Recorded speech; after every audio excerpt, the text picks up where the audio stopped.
Shalom, selamat pagi Bapak Ibu sekalian. Kita akan beribadah pada Minggu tanggal 3 Mei 2020. Kita akan persiapkan hati dan pikiran kita. Seruan berbakti pada minggu ini diambil dari Mazmur 117 ayat 1 dan 2. Pujilah Tuhan, hai segala bangsa.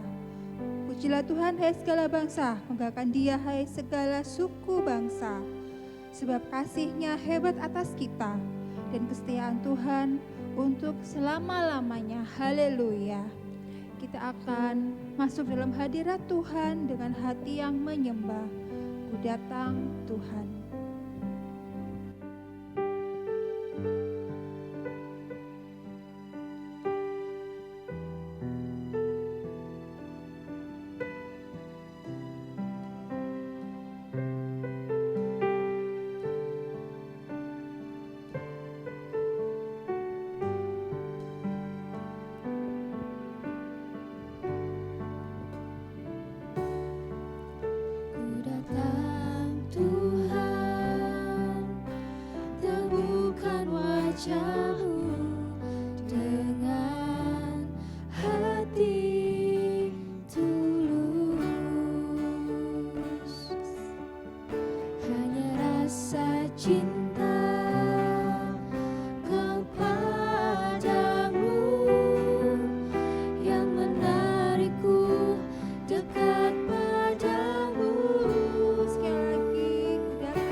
Berdoa.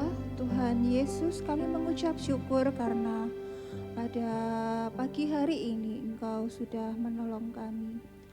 Tuhan, terima kasih, kami mau datang kepadamu, kami mau menyembah Tuhan, kami mau mendengarkan firman Tuhan, dan kiranya Engkau menolong kami Tuhan, menyertai kami, memberkati kami, dan memberikan hikmat rahmat-Mu kepada kami untuk beribadah pada pagi hari ini. Terima kasih Tuhan Yesus, kami menyerahkan hati kami, jiwa kami, roh pikiran kami dalam tangan Tuhan.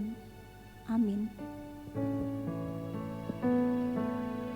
Kita akan pujikan sekali lagi, memuji Tuhan dan bersorak-sorai untuk Tuhan, masuk hadirat-Nya.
hadapi saat ini, hati kita tetap memuji Tuhan. Amin. Kita akan kumandangkan ikrar iman kita. Walaupun kita bertemu secara streaming, saya undang Bapak Ibu untuk mengikrarkan iman kita secara lantang bersama-sama. 1, 2, 3. Aku murid Kristus, dipimpinnya dan melakukan kehendaknya. Lalu moto gereja kita, mendengar, mencari, menemukan untuk kemuliaan Sang Raja. Kita akan kumandangkan bersama-sama. 1, 2, 3. Mendengar, mencari, menemukan untuk kemuliaan Sang Raja. Amin. Kita akan mempersiapkan hati dan pikiran kita untuk mendengarkan firman Tuhan. Selama 1 minggu ini kita sudah diberkati Tuhan dengan segala hal yang mungkin ketika kita dalam keadaan kekhawatiran kita, tapi Tuhan beserta kita. Dan saat ini kita mau membuka hati pikiran kita dan merenungkan firman Tuhan. Suaramu kurindukan, nyanyian pujian 207.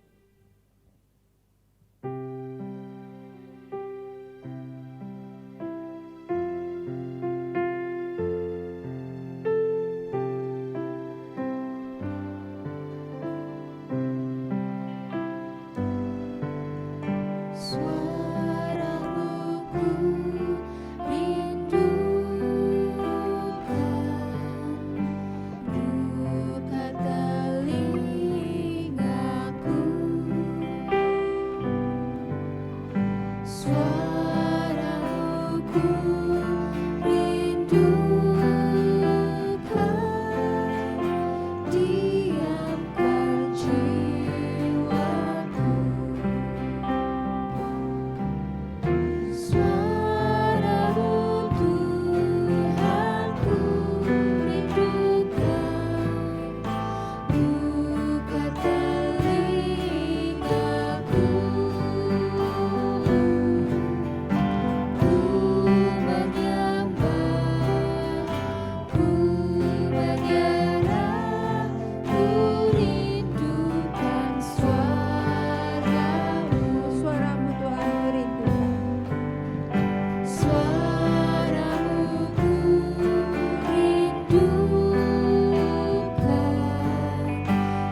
firman Tuhan hari ini akan dilayani oleh Bapak Pendeta Pujiono.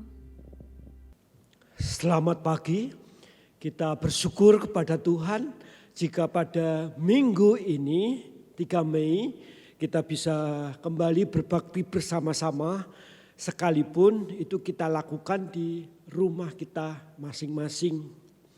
Kita sudah memuji Tuhan bersama-sama dan pada saat ini mari kita akan membaca firman Tuhan dan juga akan merenungkannya. Mari sebelumnya kita akan berdoa bersama-sama.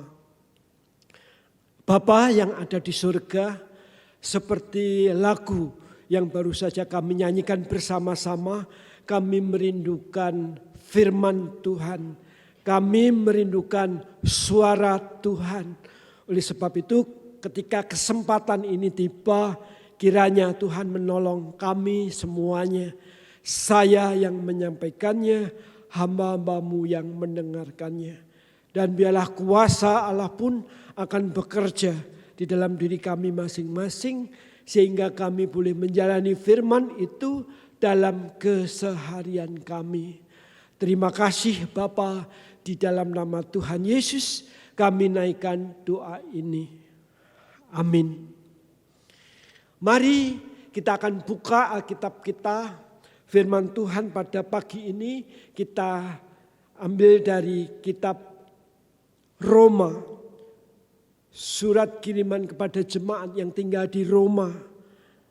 Roma pasal yang ke-12.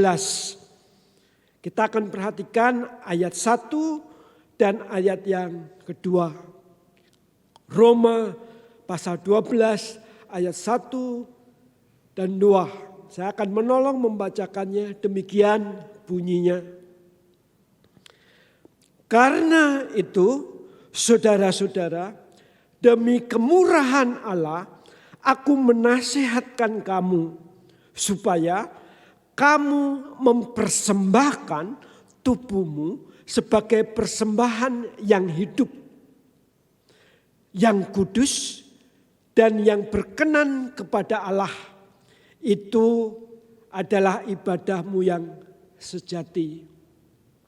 Janganlah kamu menjadi serupa dengan dunia ini, tetapi berubahlah oleh pembaruan budimu, sehingga kamu dapat membedakan manakah kehendak Allah, apa yang baik, yang berkenan kepada Allah dan yang sempurna. Amin. Bapak, Ibu, Saudara semuanya, keluarga besar Gereja Baptis Nazaret. Ketika saya sekolah dan pada saat saya di sekolah dasar, pada waktu itu ada pelajaran yang namanya PMP, Pendidikan Moral Pancasila. Kalau sekarang tidak ada lagi PMP, tetapi ada pelajaran PPKN. Nah, saya perhatikan PPKN isinya dan apa yang diajarkan di sana. Itu sebenarnya tidak ubahnya ketika saya di sekolah dasar belajar tentang PMP, Pendidikan Moral Pancasila. Saya masih ingat ketika ada ujian akhir, walaupun itu pelajarannya PMP, Pendidikan Moral Pancasila, atau kalau sekarang PPKN, itu ada pertanyaan diantaranya berbunyi tentang di mana umat beribadah. Pertanyaannya, kalau misalnya Muslim beribadah di masjid, kalau orang Hindu beribadah di pura, kemudian kalau orang Kristen beribadah di mana. Bapak Ibu yang terkasih, kalau kita kembali kepada firman Tuhan pada saat ini, khususnya Roma pasal yang ke-12 ayat 1 dan 2, di sana ada kata yang berbicara kepada saudara tentang ibadah. Nah, kalau saudara dan saya membaca tentang ibadah atau kalau kita mendengar tentang kata ibadah, tentunya itu tidak asing bagi kita semuanya sebagai orang-orang Kristen atau sebagai orang-orang percaya. Dulu ketika virus COVID-19 belum pandemik, kita beribadah bersama-sama di gereja. Dulu kita mengajak istri, anak-anak kita, saudara-saudara kita, mari kita akan ke gereja, kita beribadah bersama-sama. Betul? Dan pada saat karena aturan-aturan yang dibuat supaya kita bisa melawan virus COVID-19 yang sedang pandemi, kita beribadah bersama-sama. Bisa jadi kita tidak bicara dengan istri, anak-anak kita, atau anggota keluarga kita. Yuk kita ke gereja beribadah. Karena hari ini hari Minggu. Kita akan beribadah pada saat ini di rumah ya bersama-sama. Maksud saya ketika kita berbicara tentang ibadah, kata ibadah, kemudian ada orang bicara tentang ibadah, orientasi kita langsung itu sebuah aktivitas di mana kita pergi ke gedung gereja, kita beribadah bersama-sama. Atau kala COVID ini sedang pandemi, kita beribadah, kita melakukannya di rumah kita masing-masing. Memang pada umumnya berkata demikian. Dan itu tidak salah kalau kita beribadah, kita ke gereja. Tapi satu hal yang perlu saudara dan saya ketahui bersama-sama, kita perlu perhatikan kalau tema kita mengajak kita untuk membuka kitab Roma pasal yang ke-12 ayat 1 dan 2. Ada hal penting yang perlu kita perhatikan, khususnya berkenaan dengan ibadah kita atau pemahaman kita, pengertian kita tentang ibadah. Saya kembali akan membacakan ayat yang pertama. Karena itu saudara-saudara, demi kemurahan Allah aku menasihatkan kamu supaya kamu mempersembahkan tubuhmu sebagai persembahan yang hidup, yang kudus, dan yang berkenan kepada Allah. Itu adalah ibadahmu yang sejati. Saudara dan saya sebagai orang-orang yang sudah percaya kepada Yesus Kristus, menjadikan Dia sebagai Tuhan dan Juru Selamat, kita menjadi anak-anaknya. Kita menjadi orang Kristen. Kita menjadi pengikut Tuhan Yesus Kristus. Bapak, Ibu, Saudara sekalian, Allah mempunyai rencana yang sangat bagus untuk kita, anak-anaknya yang sudah ditebus. Allah mempunyai rencana yang indah bagi kehidupan kita semuanya. Pada saat saudara dan saya dipanggil, ditebus, dan dijadikan pengikut atau anak-anaknya. Dan rencana Allah bagi saudara dan saya adalah rencana yang sempurna. Allah kita yang kita kenal di dalam nama Tuhan Yesus menghendaki supaya saudara dan saya memberi yang terbaik baginya. Tuhan ingin supaya saudara dan saya memuliakan Dia. Oleh sebab itu pada pagi ini sebenarnya Allah juga ingin saudara dan saya memahami ibadah yang dikehendaki olehnya. Allah ingin supaya kalau saudara dan saya punya konsep pemahaman yang kurang tepat berkenaan dengan kehidupan ibadah kita, pada pagi ini firman Tuhan menunjukkan saudara dan saya, Allah memakai hambanya Rasul Paulus yang sudah percaya Tuhan memberikan bimbingan Roh Kudus sehingga ia dipakai untuk memberi pengertian yang benar berkenaan dengan ibadah. Ibadah yang sejati. Seperti tema atau judul minggu yang pertama pada bulan Mei.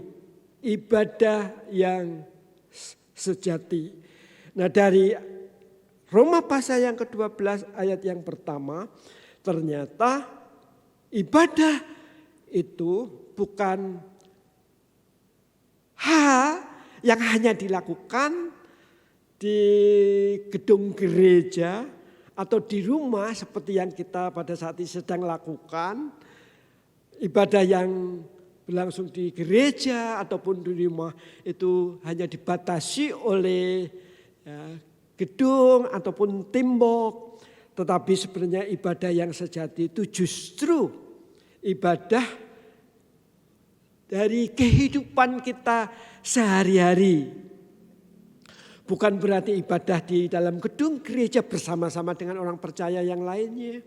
Atau ibadah yang kita sedang lakukan bersama-sama dengan keluarga kita masing-masing itu bukan sebuah ibadah. Tetapi ibadah yang dimaksudkan di dalam Roma pasal yang kedua ini sebenarnya ibadah yang sejati itu tidak terbatas waktunya. 1,5 jam atau 2 jam atau 3 jam.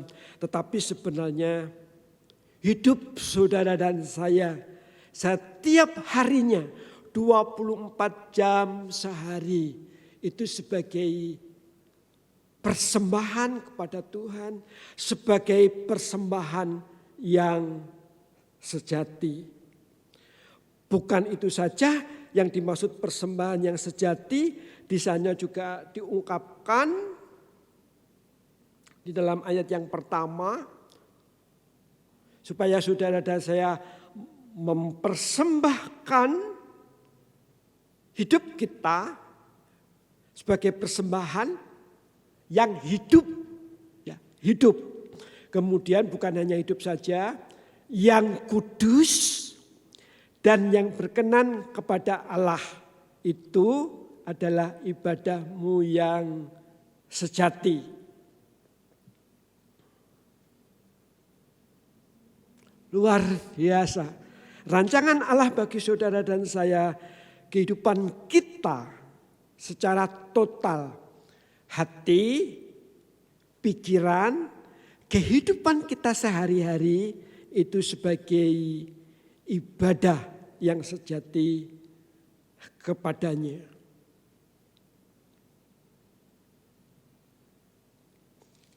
Mengapa? Nah, kalau kita perhatikan di dalam ayat ini, kita bisa menemukan salah satu jawabannya. Mengapa? Firman Tuhan dalam hal ini melalui Rasul Paulus menasihati, atau sebenarnya maksudnya justru agak sedikit memaksa supaya orang-orang Kristen yang ada di Roma itu mempersembahkan hidupnya yang hidup, yang kudus dan berkenan kepadanya. Bukan hanya pada saat-saat tertentu dalam arti liturgi atau ibadah di gedung gereja. Dari frasa ayat yang pertama kita bisa melihat di sana ada frasa yang berbunyi, karena itu saudara-saudara, demi kemurahan Allah. Alasannya firman Tuhan atau Tuhan mendorong atau memberikan nasihat yang sebenarnya nasihat itu sifatnya agak memaksa untuk memberikan persembahan hidup yang kudus, yang berkenan kepada Allah dalam kehidupan sehari-hari, bukan hanya pada hari jam tertentu atau hari tertentu, tetapi semua hari, karena alasannya kemurahan Allah. Seperti apa kemurahan Allah yang dimaksudkan di sini? Itu kalau misalnya kita membaca pasal-pasal di dalam Roma 1 sampai 11 secara detail ditulis di sana. Dan kalau kita semuanya ada waktu, saudara bisa membaca dengan teliti ayat pasal 1 sampai pasal yang ke-11. Di sana kita akan menemukan kemurahan Allah yang begitu banyak. Kemurahan demi kemurahan. Anugerah Allah itu waduh banyak sekali. Itu secara detail sudah ditulis di pasal yang pertama sampai pasal yang ke-11. Sehingga di dalam ayat yang pertama pasal 12 ini ada kata atau frasa karena itu. Di balik itu sebenarnya itu sebagai rangkaian dari pasal 1 ayat 11 dari kitab Roma ini untuk menuju pasal 12 sampai seterusnya. Dan itu karena itu sebenarnya seperti ada alasan, ada sebab mengapa nasihat, dorongan yang sifatnya kayak memaksa, mempersembahkan hidup yang kudus, yang berkenan di dalam kehidupan sehari-hari itu disampaikan kepada orang-orang Kristen yang tinggal di Roma kala itu. Dan memang kalau saudara nanti berhasil membaca dan meneliti, ya intinya sih bahwa manusia itu sudah berdosa, termasuk juga di sana orang-orang Roma yang menerima surat ini. Tapi manusia yang berdosa itu memang hidup di dalam hukuman, tetapi Allah menunjukkan kasih-Nya. Akhirnya di sana Yesus juga datang ke dalam dunia menjadi manusia. Itu sebagai tanda kasih Allah. Yesus mati, disalib, kemudian dikubur tapi bangkit dan hidup. Itu salah satu wujud daripada kemurahan Allah. Kemudian orang-orang yang percaya akan ditebus dosanya, menjadi anak-anak Allah, menjadi keluarga Allah. Dan bukan berhenti di situ, Roh Kudus juga diberikan kepada tiap-tiap orang yang percaya. Pemeliharaan dari hari ke hari, berkat-berkat, perlindungan Allah dinyatakan kepada orang-orang yang percaya. Sebenarnya Bapak Ibu Saudara, berkat-berkat yang berlimpah-limpah yang di dalam ayat 1 penulis mengatakan sebagai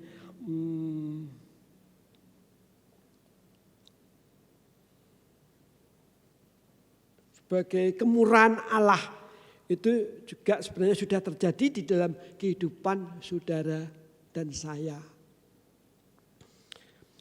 Alasan mengapa saudara dan saya diberi pemahaman lebih dalam pengertian tentang ibadah.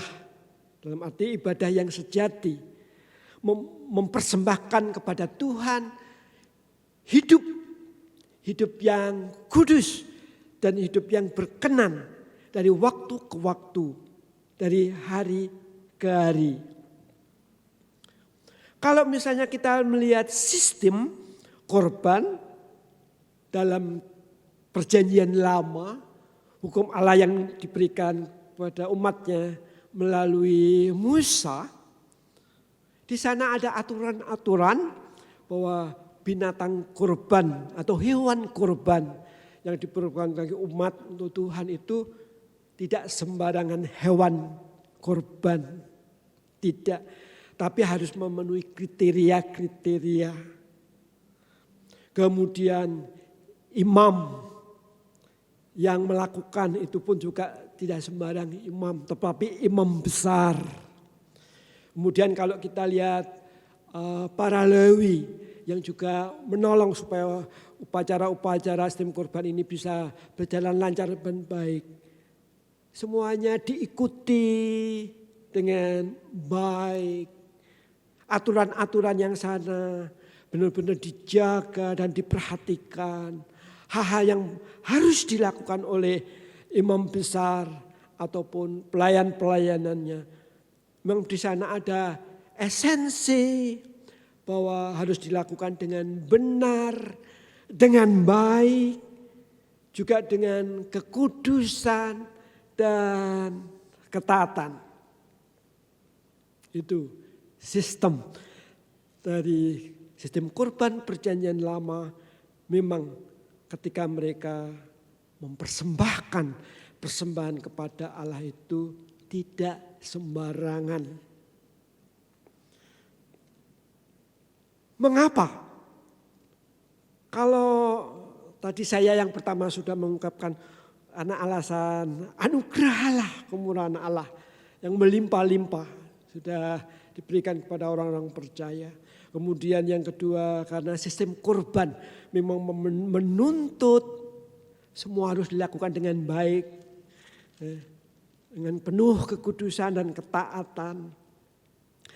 Kala Yesus Kristus, dia adalah satu dari Tritunggal datang ke dalam dunia menjadi manusia. Mati disalib sebagai kurban. Tapi kemudian bangkit dan hidup. Kehidupan Yesus ketika dia menjadi manusia, dia menjalani hidup tanpa dosa. Dia kudus adanya. Saya ajak saudara untuk membuka kitab Ibrani pasal yang ke-7. Sebenarnya saya ingin membaca ayat 23 sampai 28. Tapi pada saat ini saya hanya membaca ayat yang ke-25-26. Berbunyi demikian. Ibrani pasal yang ke-7 ayat 25-26. Karena itu ia, Yesus, Allah yang sudah menjadi manusia, sanggup untuk menyelamatkan dengan sempurna semua orang yang oleh dia datang kepada Allah. Sebab ia hidup senantiasa untuk menjadi pengantara mereka. Ayat 26. Sebab imam besar yang demikianlah yang kita perlukan. Yaitu yang saleh, tanpa salah, tanpa noda. Yang terpisah dari orang-orang berdosa. Dan lebih tinggi daripada tingkat-tingkat surga. Maksudnya kalau saya membacakan ini untuk Bapak Ibu Saudara, kita menyadari Yesus ketika hidup di dalam dunia, dia menjalani hidup di dalam kekudusan, hidup benar. Mengapa saudara dan saya perlu benar-benar memperhatikan ketika saudara dan saya beribadah kepada Tuhan, ibadah yang sejati. Karena memang diri kita masing-masing ketika saudara dan saya mengambil keputusan menjadikan Yesus sebagai Tuhan dan Juru Selamat, Tuhan masuk di dalam kehidupan kita. Tubuh kita ini adalah bait Roh Kudus. 1 Korintus pasal yang ke-6 ayat 19-20. Saya akan membacakan bagi Bapak Ibu semuanya, bunyinya demikian. 1 Korintus pasal yang ke-6 19:20.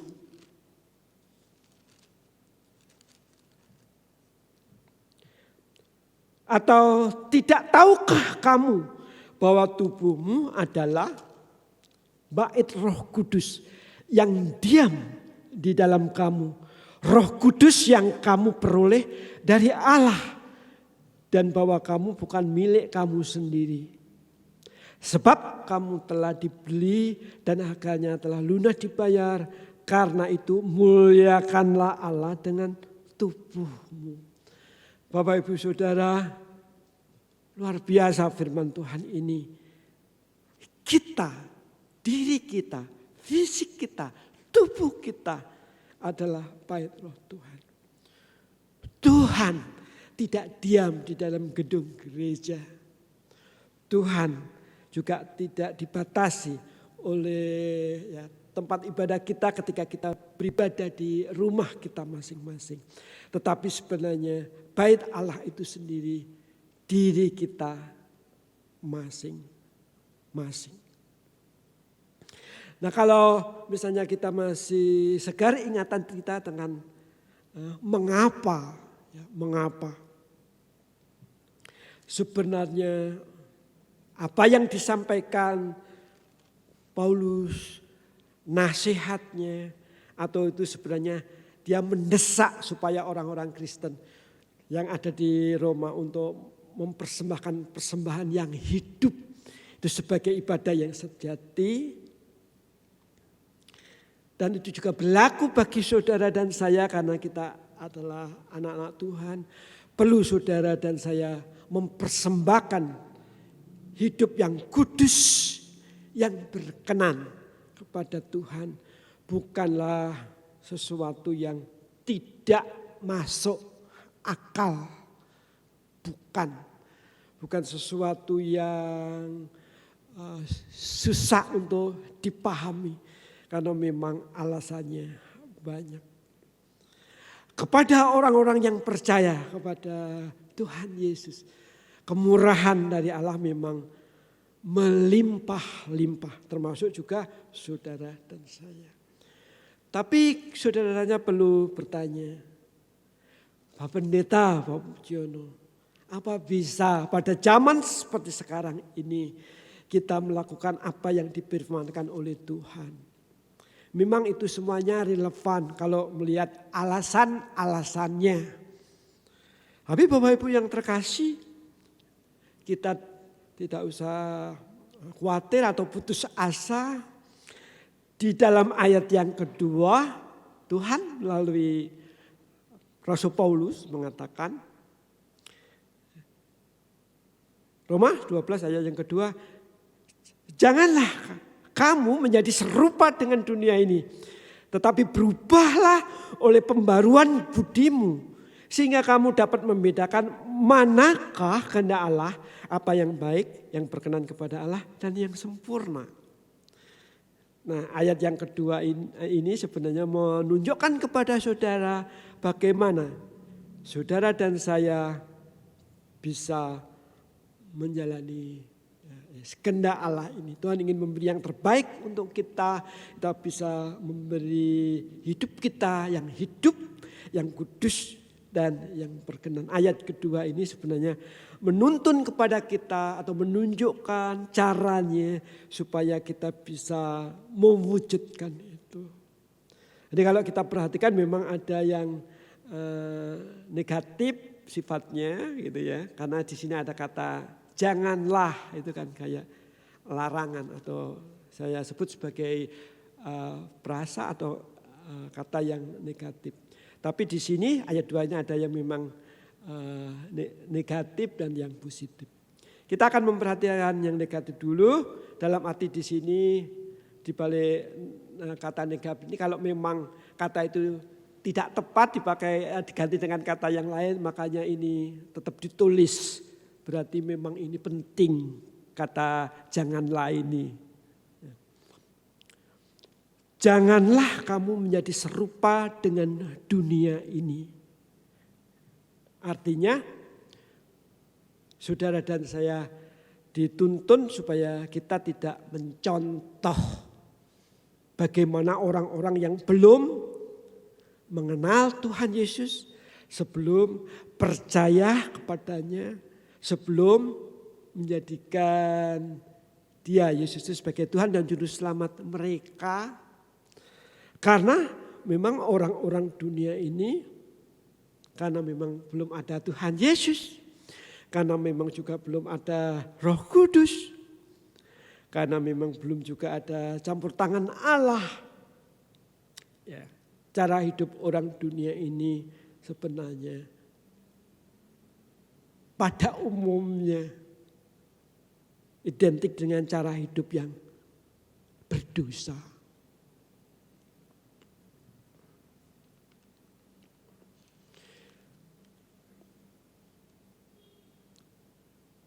Saya ajak Bapak Ibu Saudara untuk membuka kitab surat kiriman Yohanes. Dari 1 Yohanes pasal yang kedua. Ayatnya 15-16. Saya akan menolong membacakannya. Ayat ini. Surat 1 Yohanes pasal yang kedua. Ayatnya yang ke...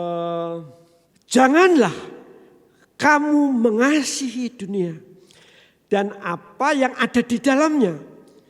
Jikalau orang mengasihi dunia, maka kasih akan Bapa tidak ada di dalam orang itu.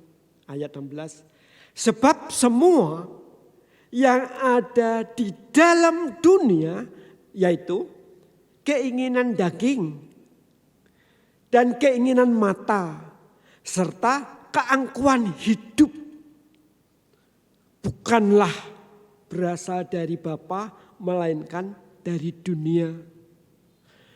Dan dunia ini sedang lenyap dengan keinginannya, tetapi orang yang melakukan kehendak Allah tetap hidup selama-lamanya. Ayat 15-16, intinya di sana menunjukkan kepada saudara dan saya bahwa orang yang belum mengenal percaya Yesus dan menjadikan Dia sebagai Tuhan Juru Selamat, hidupnya di dalam kedagingan, ya, nafsu daging. Hidupnya hanya bagaimana memuaskan keinginan-keinginan apa yang dilihat oleh mata mereka. Dan kalau kita perhatikan cara hidup orang yang belum mengenal Tuhan Yesus Kristus, adanya hanya kesombongan atau keangkuhan. Jadi kalau misalnya di dalam ayat yang kedua firman Tuhan ini mengajak, janganlah kamu menjadi serupa dengan dunia ini. Saudara dan saya tidak boleh meniru apa yang dilakukan oleh orang-orang yang bukan murid Yesus, bukan pengikut Yesus. Gaya hidup orang dunia bukan patron hidup orang percaya atau murid-murid Yesus. Patron maksud saya, kalau di antara kita ada yang pandai terampil membuat pakaian, biasanya sebelum menggunting atau sebelum nanti menjahit dan semacamnya. Pada awal-awal itu ada patron, ya, patron.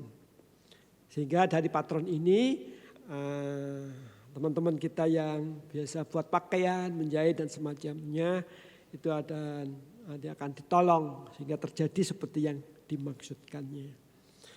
Ya, sama seperti misalnya penjahit membuat patron supaya nanti jadi pakaian seperti yang diinginkan.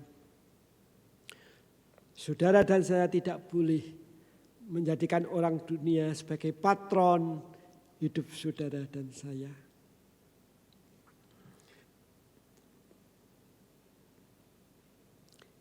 Yang kedua, bagaimana supaya saudara dan saya bisa istilahnya memenuhi apa yang dirindukan oleh Tuhan. Seperti tadi sudah saya katakan bahwa ketika kita percaya dan menjadi murid Yesus, rencana Allah bagi hidup saudara itu bagus, indah dan sempurna. Dia ingin supaya kita memuliakan Dia. Supaya saudara dan saya bisa menjalani kehidupan ibadah yang sejati. Dan yang kedua, frasa yang kedua di dalam ayat yang kedua pasal Roma 12 ini ditulis di sana. Bunyinya demikian. Tetapi berubahlah oleh pembaruan budimu. Nah, ini. Tetapi berubahlah oleh pembaruan budimu. Ini positif. Tidak dengan jangan ya, janganlah. Tapi ini justru berbunyi positif. Perintahnya berubahlah oleh pembaruan hati. Budimu itu sebenarnya menunjuk kepada pikiran atau hati kita. Dan sebenarnya budimu ini sebenarnya pikiran atau hati itu sebenarnya yang mengontrol kehidupan orang itu sendiri. Semuanya berangkat dari pikiran dan hati. Saya punya cerita yang terjadi di pastori, di mana ketika saya sudah menempati pastori itu, di belakang sudah banyak tanaman-tanaman. Ada sisa lahan di sana, saya tanami tanaman-tanaman yang bermanfaat. Selain sejuk, nanti bisa bermanfaat. Tetapi ketika sudah di sana, sisa tanah yang di depan, kan di depan itu ada tempat parkir mobil atau motor, kemudian ada tandon untuk air PDAM, tetapi masih ada sisa lahan. Nah kalau musim panas Bapak Ibu Saudara, benar-benar halaman rumah pastor itu panas sekali. Kalau memang dilihat tetangga kanan kiri sih mereka bukan saja cukup halaman tetapi masih ada istilahnya kayak awning gitu ya. Supaya bisa teduh. Cuma memang rumah pastori ini belum dikasih awning atau shelter gitu supaya lebih teduh. Akhirnya dari pengalaman tanam-tanaman yang saya tanam di belakang, halaman belakang itu saya akhirnya menanam juga di depan. Kalau saudara pernah ke sana dan sempat sana, nanti saudara akan melihat lain. Ada tanaman pare, saya sudah berkali-kali metik buahnya untuk disayur, masak. Lalu sekarang ini juga saya nanam pohon cincau yang begitu rimbun, tetapi saya belum sempat untuk mengolah sehingga tanaman cincau daun-daunnya itu bisa jadi minuman atau makanan. Tapi pada saat ini juga ada tanaman labu putih. Kalau di tempat saya lahir namanya belonceng, labu putih.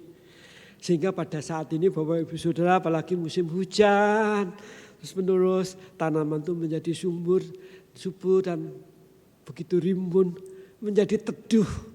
Saya, Sera, cucu Joy itu sekarang senang untuk di halaman depan karena tidak panas dan teduh.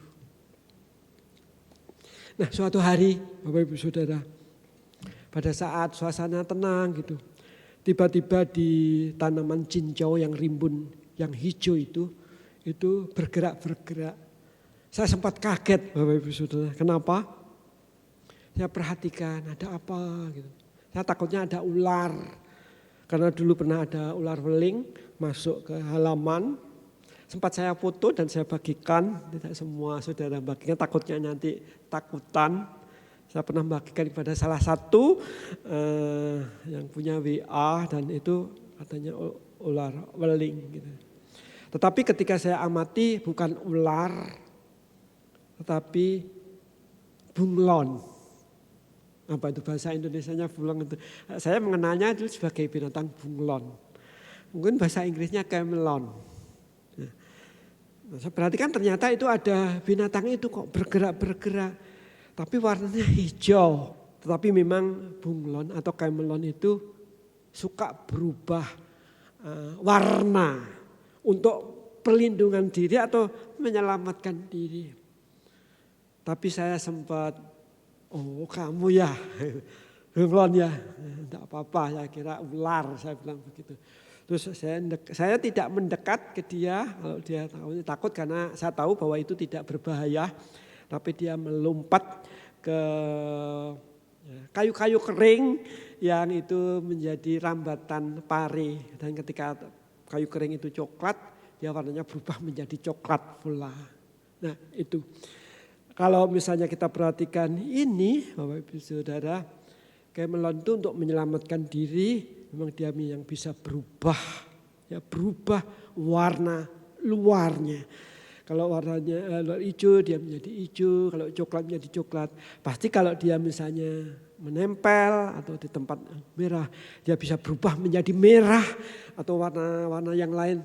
Pasti dia juga mampu. Tapi yang pasti esensinya dia adalah bunglon, ya. Semua organ-organ di dalamnya bunglon, hanya luarnya saja. Nah, dari situ Bapak Ibu Saudara ini bisa menjadi gambaran bagi saudara dan saya tentang apa yang perasaan yang dimaksud di dalam ayat yang kedua. Tetapi berubahlah oleh pembaruan budimu.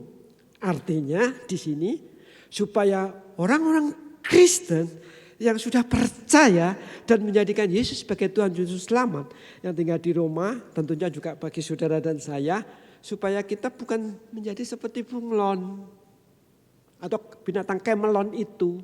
Tetapi saudara dan saya mengalami pembaruan dalam arti pikiran, disebut sebagai akal budi di sini atau hati.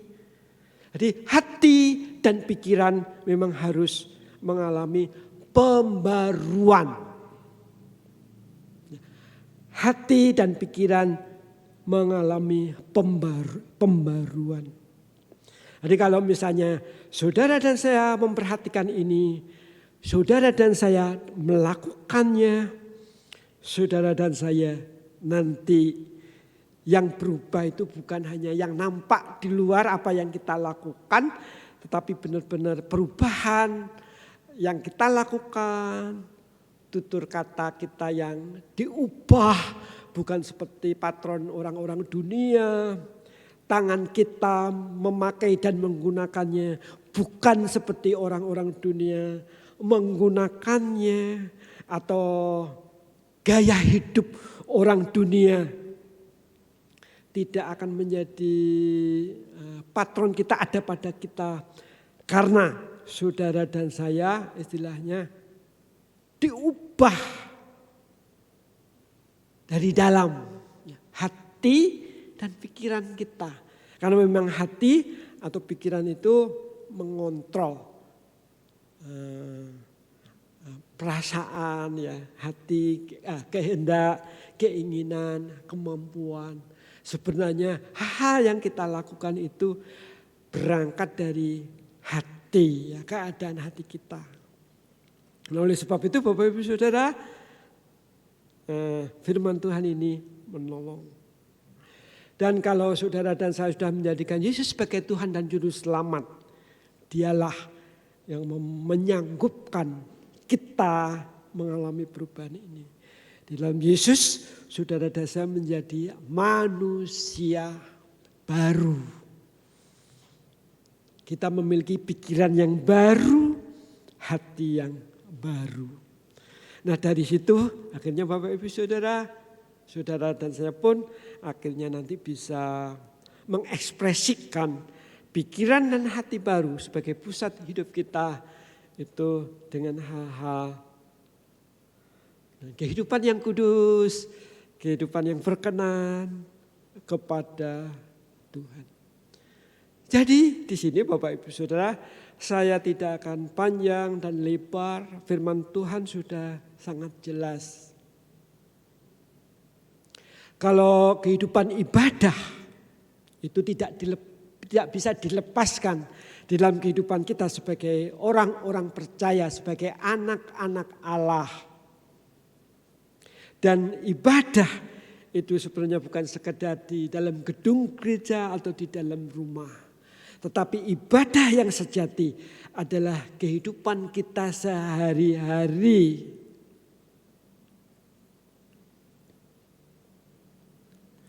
Mari supaya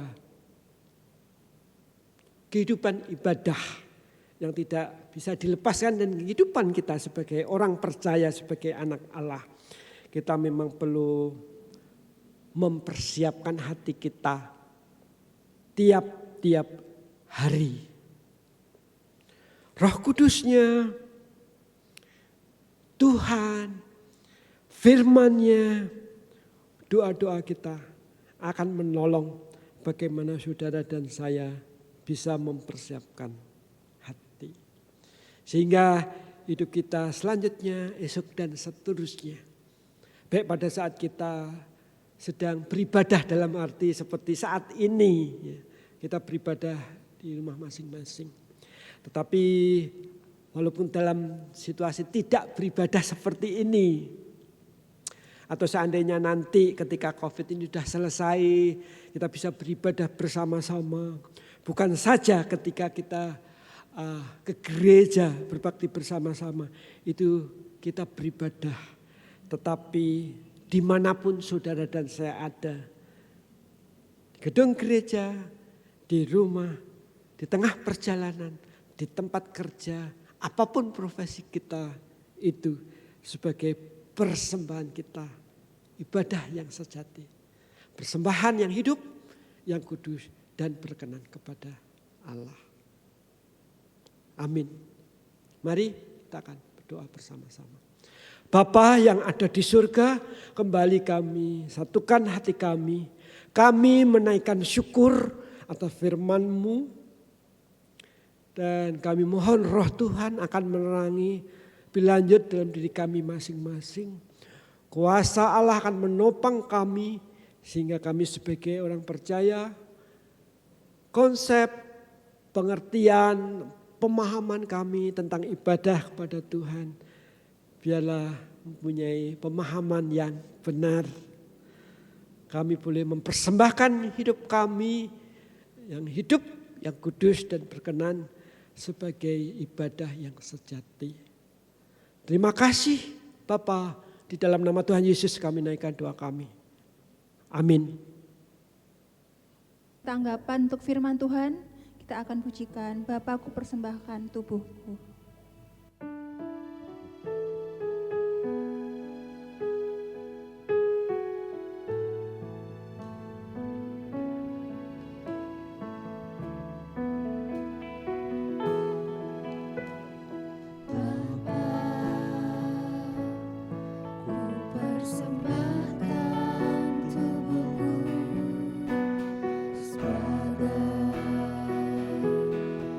Persembahan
Kita akan mempersiapkan persembahan kita dan seruan persembahan diambil dari 1 Tawarik 16 ayat 29.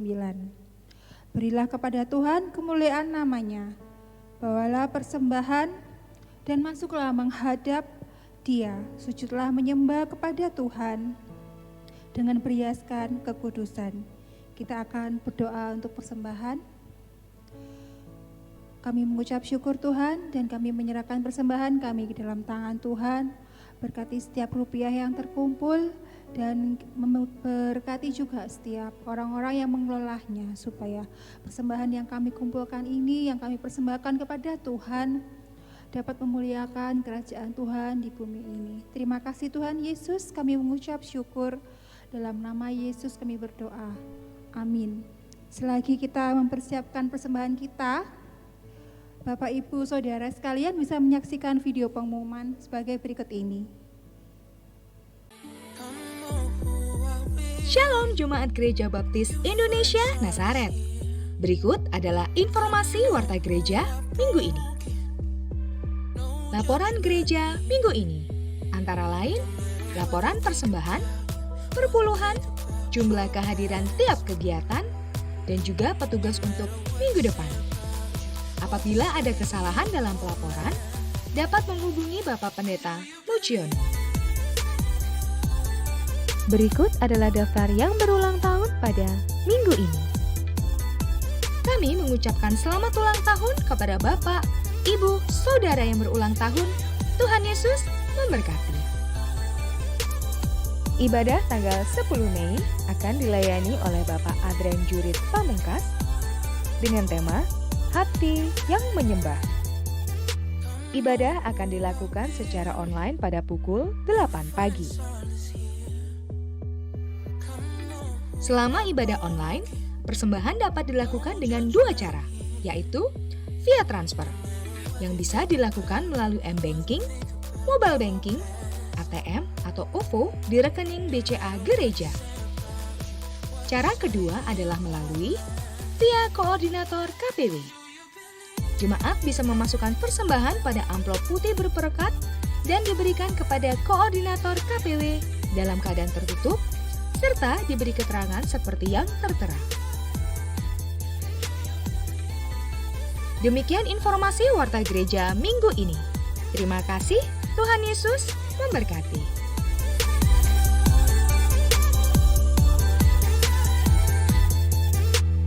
Dan doa syafaat serta berkat kita akan dipimpin oleh Bapak Pendeta Mujiono. Mari Pak Pendeta.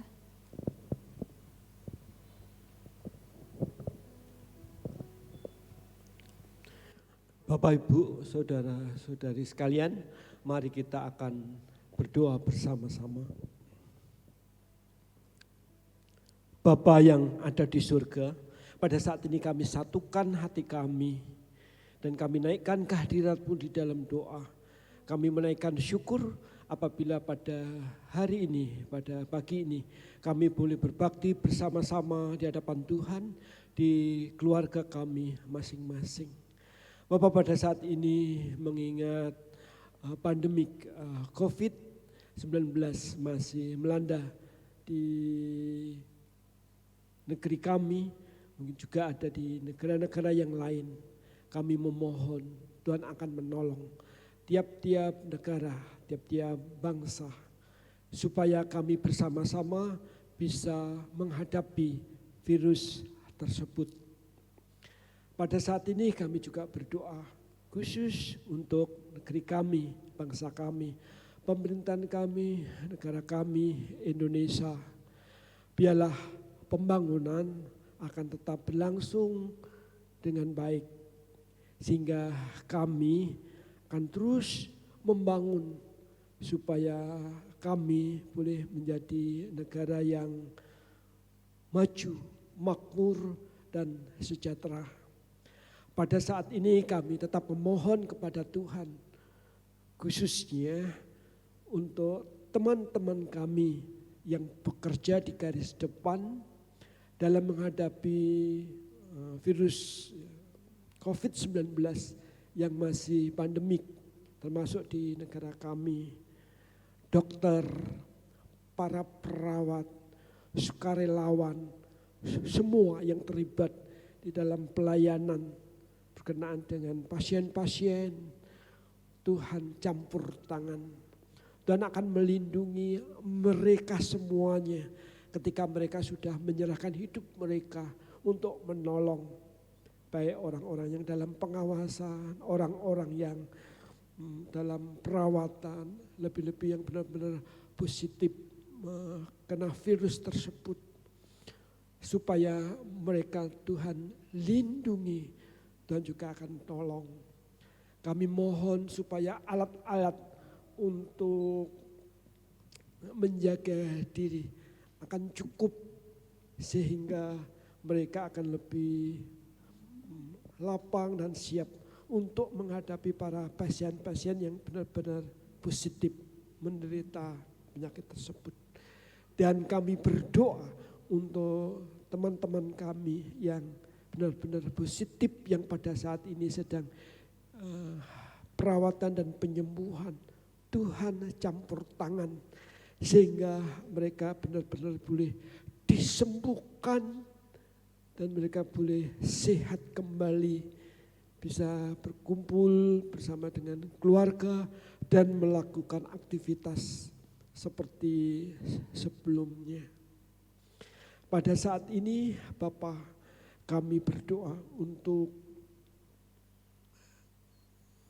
teman kami, tepatnya yaitu Ibu Maria Teresia Sulistiani, berikut dengan Saudara Dania dan juga Yosi. Bapa, mereka sedang berduka karena suaminya, karena ayahnya Tuhan sudah panggil untuk pulang ke surga. Oleh sebab itu Roh Tuhan akan memberikan kekuatan kepada istri dan anak-anaknya yang ditinggalkan. Tuhan memberikan penghiburan buat mereka semuanya. Dan pada saat ini kami berdoa untuk umat-Mu, teman kami semuanya. Tuhan juga akan pelihara hidup kami hari demi hari, supaya proteksi, supaya Tuhan anugerahi kami keselamatan dan kami boleh tetap hidup untuk Tuhan. Kami ucap syukur untuk ibadah pada hari ini, termasuk kami juga mengucapkan syukur atas firman-Mu. Biarlah kami boleh dijamah oleh Tuhan. Tuhan akan terus memperbarui kehidupan kami masing-masing, sehingga ketika kami menjalani hidup kami boleh mempersembahkan hidup kami secara utuh. Kami boleh menjalani hidup kami dengan penuh dengan kekudusan. Hidup kami boleh kami persembahkan kepada Tuhan sebagai ibadah yang sejati. Terima kasih. Kami pun memohon ketika ada himbauan di mana kami tinggal, khususnya di kota Surabaya, Sidoarjo dan Gresik, di mana sedang diberlakukan aturan PSBB, yaitu pembatasan sosial berskala besar, supaya kami juga melakukan dengan baik, supaya kami bisa memutuskan virus yang memang masih melanda di kota kami, di bangsa kami. Kami juga berdoa untuk teman-teman sebangsa setanah air, biarlah mereka juga melakukan hal yang sama. Terima kasih, kami sebagai orang-orang percaya, kami sebagai murid Yesus, kami boleh terus berkomitmen untuk hidup bagi Tuhan, melayani Tuhan, dan memberi yang terbaik dalam hidup kami melalui kehidupan kami sehari-hari. Baik pada kami beribadah bersama di gereja, ataupun pada saat kami beribadah di rumah kami masing-masing, atau dalam kehidupan kami keseharian di rumah, ataupun kehidupan kami di luar rumah. Biarlah kuasa Allah menolong, menopang kami lakukan hidup yang terbaik untuk hormat kemuliaan bagi nama-Mu. Sebagai persembahan yang sejati kepada Tuhan. Dan rangkaian ibadah yang sudah kami laksanakan, Tuhan menyempurnakannya sehingga Tuhan berkenan dengan ibadah kami hari ini. Di dalam nama Tuhan Yesus, doa syafaat ini kami sama-sama naikkan ke hadirat Bapa di surga. Amin.